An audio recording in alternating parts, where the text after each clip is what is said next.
The Happy Family. Really, the largest green leaf in this country is a dock leaf. If one holds it before one, it is like a whole apron, and if one holds it over one's head in rainy weather, it is almost as good as an umbrella, for it is so immensely large. The burdock never grows alone, but where there grows one, there always grow several. It is a great delight, and all this delightfulness is snails' food. The great white snails, which persons of quality in former times made fricassees of, ate and said, "Hum, hum, how delicious!" for they thought it tasted so delicate, lived on dock leaves, and therefore burdock seeds were sown.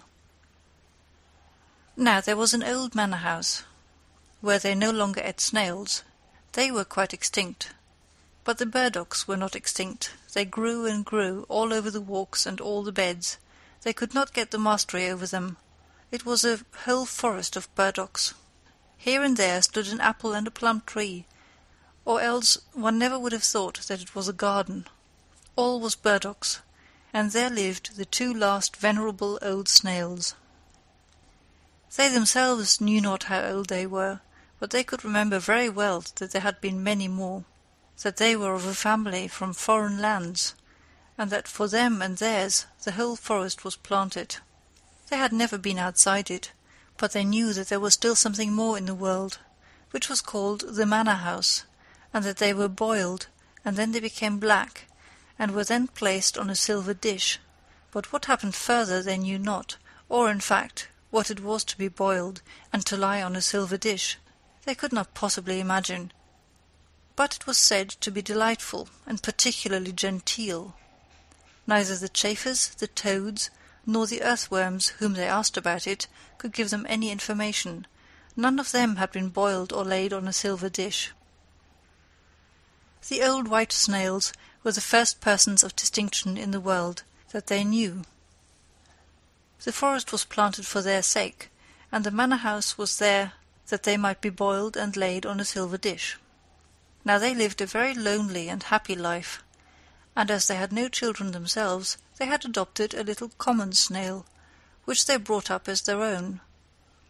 But the little one would not grow, for he was of a common family, but the old ones, especially Dame Mother Snail, thought they could observe how he increased in size, and she begged father, if he could not see it, that he would at least feel the little snail's shell, and then he felt it, and found the good dame was right. One day there was a heavy storm of rain.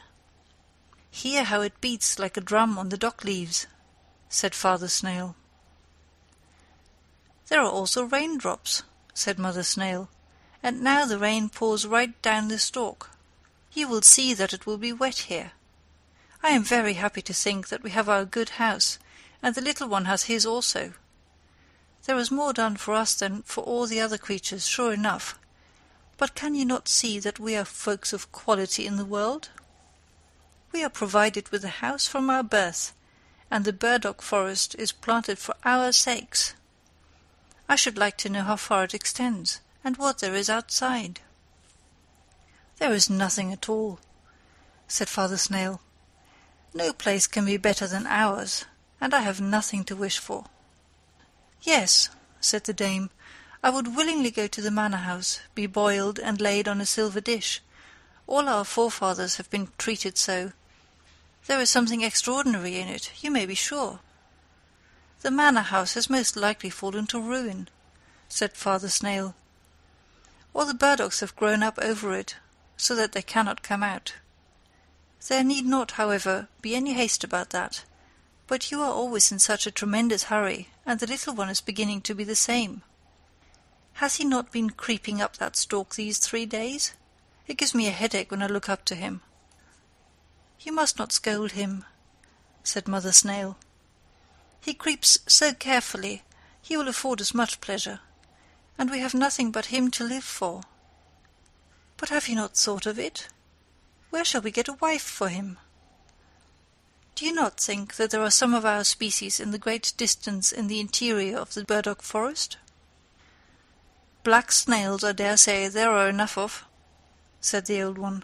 "Black snails without a house, but they are so common and so conceited. But we might have the ants a commission to look out for us. They run to and fro as if they had something to do, and they certainly know of a wife for our little snail." "I know one, sure enough, the most charming one," said one of the ants. "But I am afraid we shall hardly succeed, for she is a queen." "That is nothing," said the old folks. "Has she a house?"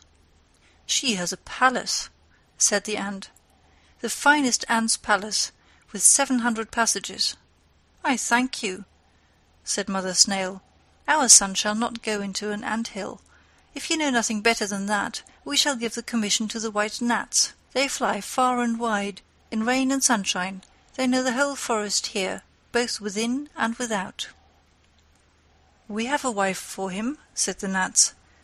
"At 100 human paces from here there sits a little snail in her house, on a gooseberry bush. She is quite lonely, and old enough to be married. It is only 100 human paces." "Well then, let her come to him," said the old ones. "He has a whole forest of burdocks, she has only a bush." And so they went and fetched little Miss Snail. It was a whole week before she arrived, but therein was just the very best of it, for one could thus see that she was of the same species. And then the marriage was celebrated. 6 earthworms shone as well as they could. In other respects the whole went off very quietly, for the old folks could not bear noise and merriment, but old Dame Snail made a brilliant speech. Father Snail could not speak, he was too much affected.